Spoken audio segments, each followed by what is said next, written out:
তো এবার প্রথমবারের মতো নিজের বাসায় হ্যাচিং করানো বাচ্চা নিজের মাশাআল্লাহ। আজকে মুরগির বাচ্চাগুলিকে ছাদে প্রথমবারের মতন ছাড়লাম।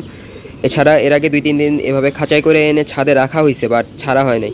আজকে প্রথমবারের মতন ছাড়ছি। বাচ্চাগুলি মাশাআল্লাহ দৌড়াদৌড়ি করতেছে, একটু ভয় পায়, বাট বাচ্চাগুলি দেখলাম যে মাশাআল্লাহ সুন্দর মতন মিশে গেছে, একসাথে খেলাধুলা করতেছে, দৌড়াদৌড়ি করতেছে। শুধু ভয় একটাই, যেহেতু একেবারে ছোট বাচ্চা, তো উপর থেকে চিল আসে কিনা সেটাই হচ্ছে ভয়। চিল বা কাক এগুলি এসে কিন্তু ছোটো বাচ্চাগুলিকে অনেক ডিস্টার্ব করে। এর আগেও আমার বাসায় আমি যতবারই মুরগির বাচ্চা পালছিলাম, তো এর আগে তো কিনে এনে পালা হয়েছে, তখনও চিল প্রচুর ডিস্টার্ব করতো। তো এবার প্রথমবারের মতো নিজের বাসায় হ্যাচিং করানো বাচ্চা, নিজের বাসায় ফোটানো বাচ্চা, সেগুলিকে ছাদে ছাড়তে পেরে খুবই ভালো লাগতেছে।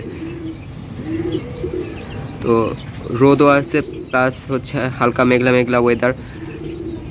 কিছুক্ষণ পরে হয়তো বা বৃষ্টি নামতে পারে, তো আগে আগে বাচ্চাগুলিকে ছেড়ে দিলাম। সুন্দর মতো হাঁটাহাঁটি করতেছে বাচ্চাগুলি, নিচে থেকে ছোট ছোট খাবার খাইতেছে, পোকামাকড় খাইতেছে।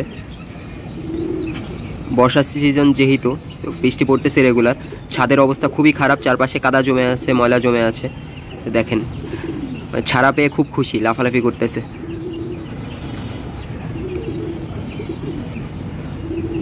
প্রবলেম হচ্ছে বাচ্চাগুলি খুবই ভয় পায়, প্রচুর ভয় পায় বাচ্চাগুলি, কাছে যাওয়াই যায় না।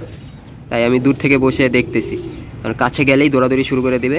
চাইতেছি না সম্পূর্ণ ছাদ ওরা দৌড়াক, এক সাইডে আছে যেন মানে চোখের সামনে থাকতে পারে, কারণ পুরো ছাদ দৌড়ালে অনেক জায়গা আছে, কোনো চিপা চাপা যদি ঢুকে যায় তখন বের করতে প্রবলেম হয়ে যাবে।